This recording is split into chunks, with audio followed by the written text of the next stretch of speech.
So to start off with, kind of what is a competitor analysis? Why might you want to do one? So the kind of name is on the tin. It's taking a look at your competitors, what they're up to and what they're doing. And I guess the reason why you want to do them, I think a lot of businesses are quite myopic. They're very kind of inward looking in terms of how they're positioned in the market, you know, kind of what their brand is. And we forget that, well, market is a key part of marketing, kind of clues in the name, and kind of understanding how you're contextualized by prospects, by clients, you know, how you're considered against a set of competitors is really important. And this is why it's kind of quite a foundational part of a lot of our kind of processes, whether we're looking at positioning or go-to-market strategy, because we've got to understand the landscape businesses are operating in. And yeah, that hopefully that's quite a good kind of summary of it. I don't know if you've got anything else to add, John. Yeah, I mean, it's quite often where we start, isn't it? When we start and we engage a new client. I mean, I think it works alongside other tools like a pestle, perhaps. And understanding not just what the competitors are up to, but the state of the marketplace as well. And I think that, you know, that's for us, that's a really important part. But I think for business owners, for anybody that's working on the marketing direction of a business, it's a key sort of foundation of understanding that. But, you know, I can very much relate with the sense of being tasked with doing a competitor analysis and not quite feeling like I knew exactly how to be going about that, you know, what format and the questions I should be asking and how many competitors I should actually be looking at. I think all of those things are, you know, they come with experience, obviously, but it's clear to get that right is really important, because as you said, if you're looking at comm strategy or pricing strategy or positioning, you know, you've got to have a sense of what's out there and also crucially where the gaps are. And I guess that's another big thing for us is when we're looking at this, it's understanding where the gaps fall. I mean, maybe we should just touch on format as well, because, you know, why do one? The formats for me is really important because, you know, we tend to have a similar format that we use at Open Velocity, but there's no one format that will work or that has to work. There's no sort of standard template. But I think understanding what you want out of it and the format that you're going to use is important. Otherwise, you may not get those insights that you want. I mean, what do you think about the format? Yeah, and I think it's going back to what are you trying to get out of the exercise? That's really important. That dictates your format ultimately, and, you know, going into it with a set of kind of hypotheses, and that's normally how we approach it. You know, it might be something like, our understanding is that, you know, we think you operate in an environment where pricing, everyone is very price led and pricing is undifferentiated. And actually inspecting that question and gathering that data is really important to answering your hypotheses, or at least, you know, digging into your hypotheses further. So for example, on the pricing point, you may actually look at your competitors and understand that what someone actually is, you know, that their pricing is either configured slightly differently, or, you know, they're packaging it up in a different way. And that's actually quite stand out to a prospect, which makes you kind of go back and inspect again your own kind of pricing structure. So yeah, it's really coming at it from a kind of hypotheses point of view, and also considering both qualitative and quantitative, you know, data sources. I think, again, in the past, I also, you know, especially as quite a junior marketeer, was kind of tasked to go away and look at our competitors. And it's very easy to default to using tools like Ahrefs or SimilarWeb, where, you know, you can see an insight into people's kind of website metrics. So, you know, organic rankings, how many visitors they're getting, where they're coming from. That is really interesting and quite useful stuff, because it allows you to maybe dig into your competitors, you know, advertising channels, you know, are they using display, PPC, what types of keywords are they targeting? But the qualitative stuff is also just as important. And that's, you know, what is their messaging? You know, how are they speaking about themselves? You know, can you see any insights into who their target audience, you know, who they're trying to speak to on the buying panel, or, you know, if they're B2C, who their kind of customer is. And that stuff, you're not necessarily going to capture that in, you know, a numerical format. It will be more of a kind of, you know, it's your own kind of interpretation of that qualitative data you're seeing, but capturing that information is really important. Actually, I found sales, especially if I'm running this exercise in conjunction with the sales team, they are super interested in that information. You know, the website analytics stuff, they're like, yeah, great, they're doing paid advertising. You know, I'm more interested in what are they saying to people and how are they positioning their product or their service. Yeah, and I guess that follows on, doesn't it? Because we often talk about, you know, if we've got a new client, for instance, it's like, well, what is it that we need to be looking at? What is it that we need to understand across the competitors that we're going to analyze? And that's a big part, because if you don't get those things right, then ultimately you're not going to end up with the insights at the end of it that are actually going to help inform, you know, whatever it is that you're doing it about in the first place. I guess also there's in terms of the format, competitor positioning map, I think is something that's worth mentioning as well. It's obviously a stripped down version. You only have two axes, price and quality, quite often, maybe the two axes that you would use. But it's a really simple way of being able to visually represent some of that information that you've gleaned from your competitor analysis, and really useful in being able to identify those gaps. So, you know, again, it comes back to the point you made about having the hypothesis and trying to understand what is it that you're doing and why you're doing it in order to help inform the process. And you can have multiple, hypotheses as well. You know, you don't have to approach it from, we're just answering this kind of single question. You know, we recently did our own competitor analysis, because, you know, we've got to dog food our own kind of process. And we had a number of different things where, you know, we were like, yeah, we're quite a new, I guess, kind of category in terms of what we offer. And we're like, how are our competitors presenting this? You know, and what types of audience are they going after? And again, we could dig into a lot of different stuff. So yeah, I just wanted to make the point that we're not saying, you know, just do this exercise against one hypothesis. You can have multiple. And I think it's really important to engage with wider stakeholders in the business. Like I said, sales are often really interested in the data you'll collect, qualitative or quantitative. Go to them and say, you know, what would you like to find out? You know, how do you think about, you know, our kind of position within the market? Is there anything you're unsure of, you would like more kind of clarification of? And you can actually then, that really helps in buying them into, because sometimes it's nice to get sales to kind of work with you on some of the heavy lifting, but that buys them into maybe some of the outcomes and some of the insights and what you're going to do about those insights later on down the line if you include them from the beginning. Yeah, and I guess hopefully that's given some indication of why you should be doing one.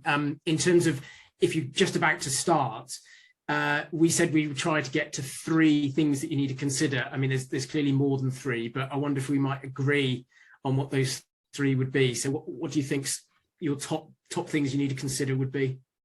Yeah, before you start, I guess it's going back to my point of, you know, how are you going to share the results of this with the wider organization?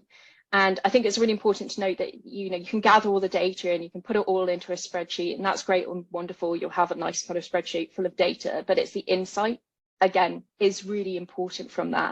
And that's the point I really want to drill home from this, that it isn't just about gathering information, it's about the analysis.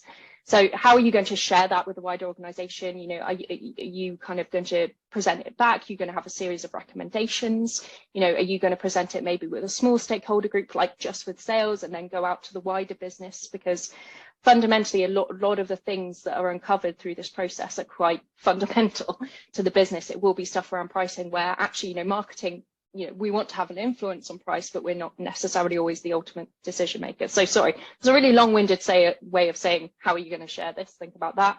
And the tools you're going to use as well. There's multiple different data sources, and we can dig into some of those if that's kind of interesting.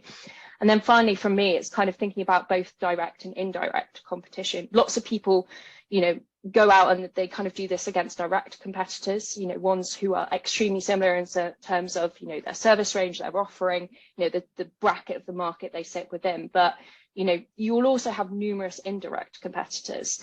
So, you know, a good example for us would be, you know, an indirect competitor for what we do might be a freelancer. And that's worth kind of inspecting and considering why someone would work with a freelancer or how a freelancer presents themselves over us. So yeah, and finally, you know, sometimes your indirect and direct competition is your prospect doing nothing, is sticking with the status quo, and that's also worth considering. Yeah, I thought we were at risk of adding a 4th onto your list there, Bethan, but I think almost we kept it to 3. I think, yeah, I mean, I think those are definitely points that we consider, and I think maybe the 4th one from me would be the person doing the research is really important as well. So again, my own experience of being new in post and a junior member of the team, there's a degree of that strategic knowledge, both of your business and of an industry, which really helps, because if you're working on a hypothesis, as you're doing the research, the time you're helping to inform the answer to that question, and any strategic understanding that you have ahead of time, both most importantly about you and your business and your proposition, but also of the broader marketplace, is helping that journey and that process of understanding your hypothesis. If you don't have that, and you're new in post, or you're new in the industry, or you haven't had the chance to develop those strategic skills, it's really difficult to not end up with reams and reams of information, which is exactly where I found myself the first time I did a competitor analysis. And you don't have any of the insights and any of the actions that you really want to come out of the process, because it's not a quick 5-minute task, particularly to do it properly. So I think that, yeah, it's critical to have that. Then there's this sort of juxtaposition between, yes, it's important to have somebody that understands that, but at the same time, a second pair of eyes can be really valuable. And I guess this is where you and I collaborate quite a lot, don't we? When we bring on a new client, it might be you leading the project or me leading the project, but actually when it comes to the competitor analysis, we quite often collaborate, because a fresh pair of eyes will often see something that other person hasn't done. And it doesn't need to be in the same level of depth, but that's quite often insightful. As you said, identifying indirect competitors is a really good example of where a second pair of eyes might bring that to the surface, or some other aspect that you've just simply overlooked. Yeah, absolutely. And actually, just to go back to the indirect competitors kind of question and an identification of them, ask your customers, ask your prospects, who else are you speaking to? Who else did you consider as part of this process? That can be a really fruitful route. Combining this with some kind of customer research can be a really fruitful route for, again, contextualizing the information and sense checking you're on the right place. One of the things, John, I was really keen we kind of brought up in this session was mystery shopping. Because often, I think, again, I'm coming from a marketeer's perspective, and you might approach kind of, your competitor analysis from that point of view, to go into that tools to understand website performance, audience makeup and all of that kind of stuff, which, as I said, is useful. But sometimes, it can be just as powerful to pick up the phone and speak to competitors and understand their sales process, and understand, how are they presenting themselves to an actual prospect who's engaging with them. And I know some people kind of think, oh, this isn't marketing's job, we shouldn't be doing this. And yeah, sales often kind of lead on these kind of research calls, because actually they often use it for training sales reps. It's a really good way of doing that. But I think as a marketeer, I've managed to get some really good kind of personal insight for myself working on a project by picking up the phone and speaking to people. And, that some businesses find that a little bit icky is maybe the right word, but my kind of counter argument to that would be, is you're being mystery shopped.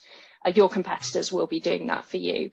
And the people who do it well, you won't know even they're doing it. So, don't be afraid of, you don't want to waste people's time, all of that kind of stuff, but do go out and speak to your competitors. It's really vital that you do that.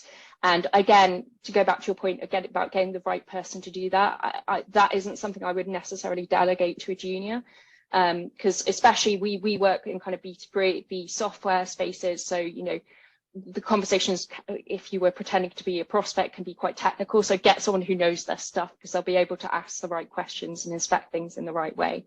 And also spend time with sales, listening to their kind of calls as well when they're dealing with prospects coming in, because that can be quite illuminating as well.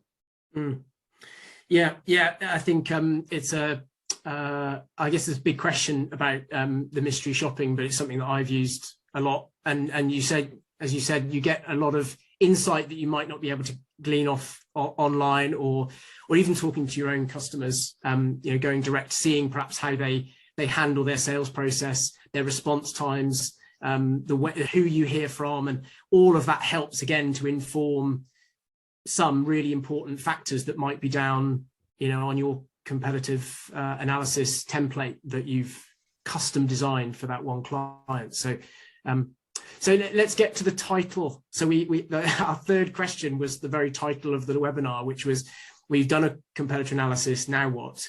So Bethan, now what? We've got one, what do we do? Yeah, and I think this is the whole question about turning data into insight. And something I've kind of been frustrated with in the past is when people have done, a piece of competitor research and they send me this big table of data and I'm like, so what?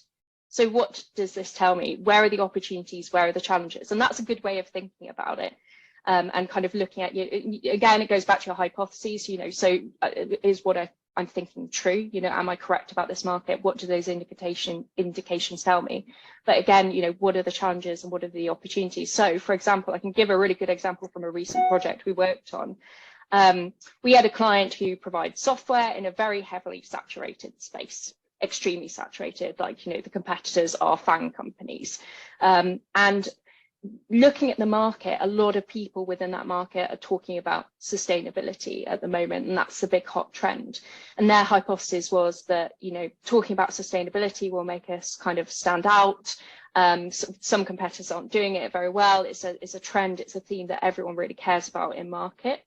And actually, when we kind of inspected their competitors, some of them, yes, were talking about sustainability, but it was very much done as a hygiene factor, suggesting that they didn't even feel it was particularly stand out.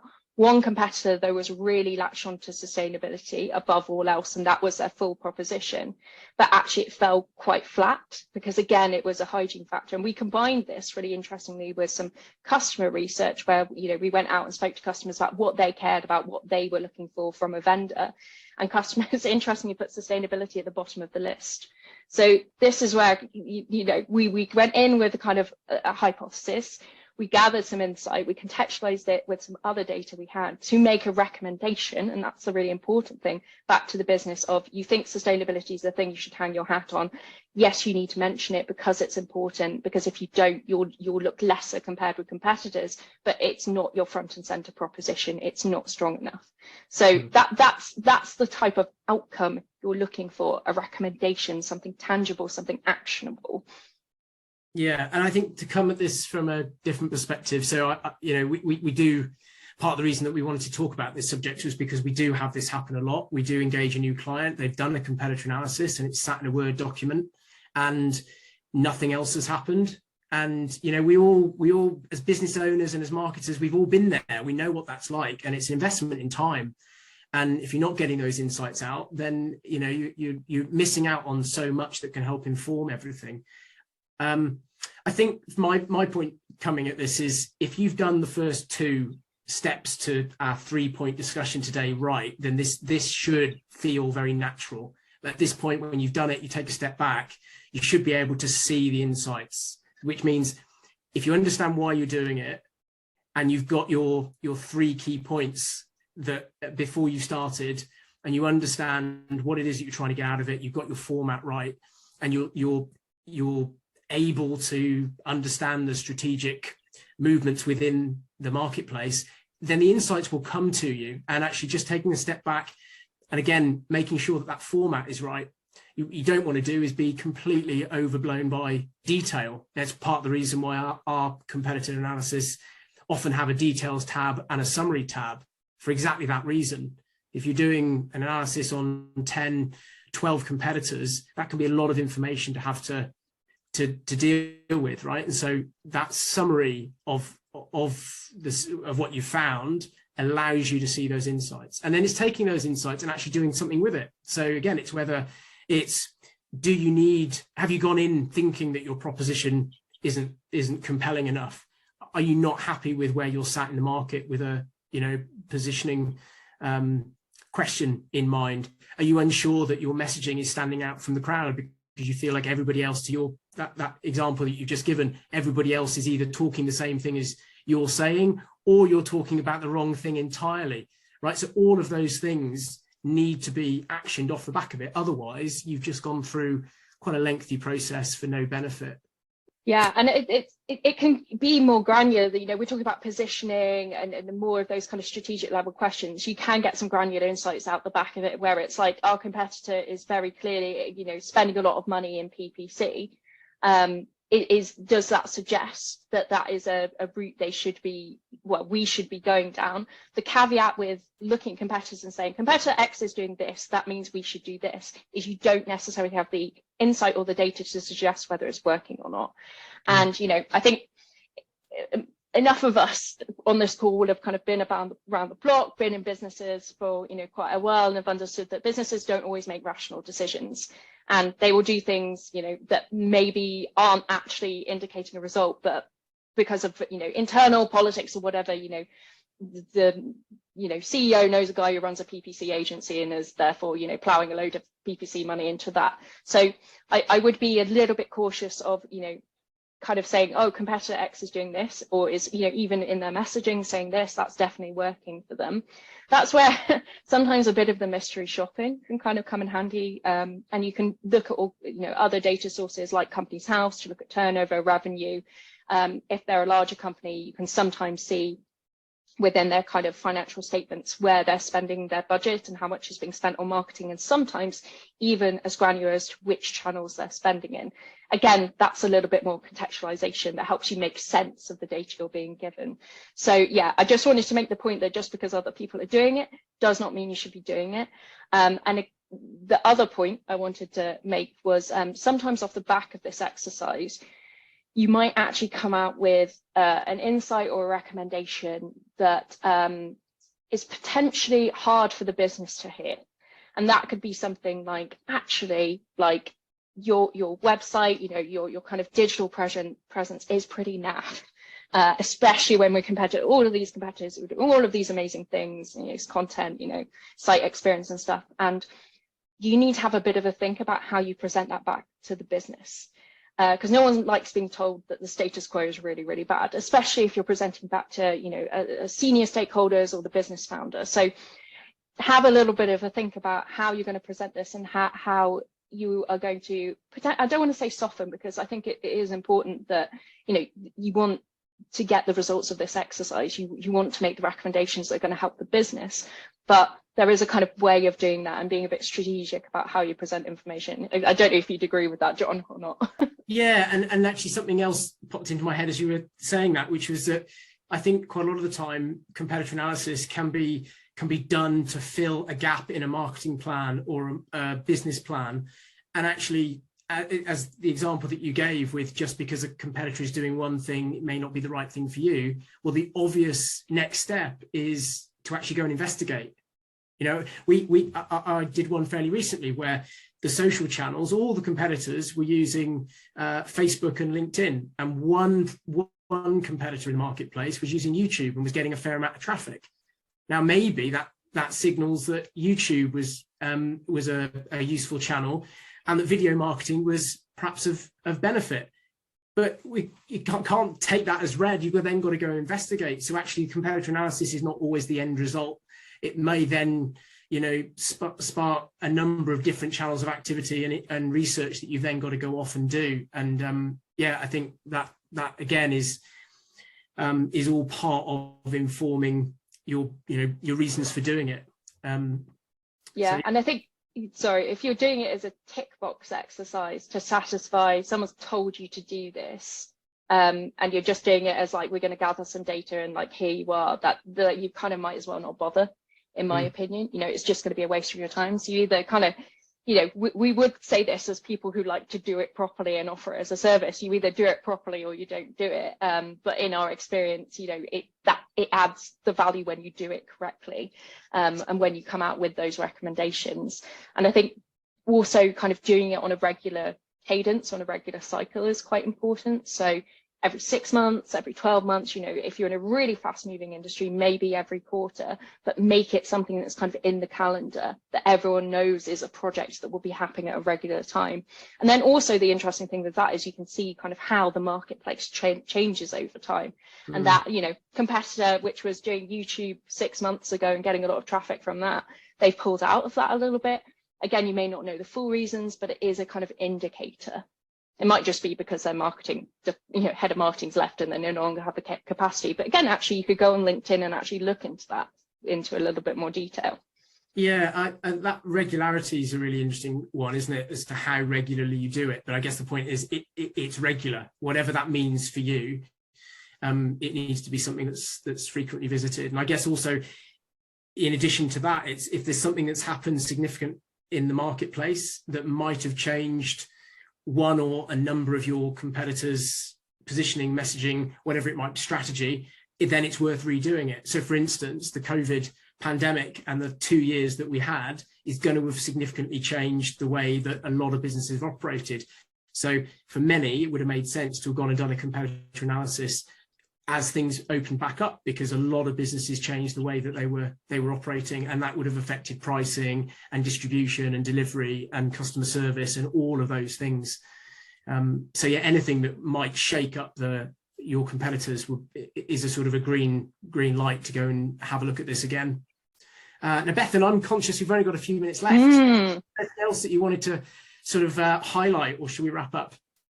I think the final thing would be also looking not just at kind of direct, indirect, but also potentially future competitors. And this is really true of businesses that are kind of moving or shifting their audience focus. So let's say, you know, currently you're focused on small to medium businesses and actually you want to shift into enterprise. And I think when you do your competitor analysis, you know, just making sure that you're covering that enterprise set of competitors. So almost, you know, what you're up against, and doing that. And again, it comes back to when's the right time to do this. If you're looking to enter a new market, enter a new geography, if you're looking to expand in any way, that again is a really good trigger point to say, actually, our competitor set will change as soon as we do this. So who are they? What are their strengths? What are their weaknesses? What are our opportunities? And what will be our challenges? And I guess the flip of that is also true, which is if you're in the UK market or any market, you need to be looking at who the big players are in other markets. And we've got a client where this is very true at the moment. They're the leader in the UK market, but there are a number of really big players in the US that might look to come to the UK. And again, if we think about, you know, defending a source of competitive advantage, that's something that's really important that you need to help defend and plan for. So yeah, I mean, as we've proven, there's a lot to throw at this conversation, but I think we'll wrap things up there. So thank you to everybody that's joined. The recording of this and any questions that we get on the topic will be posted to our website next week. It will also go onto LinkedIn. If you haven't found Open Velocity on LinkedIn, please do go find us.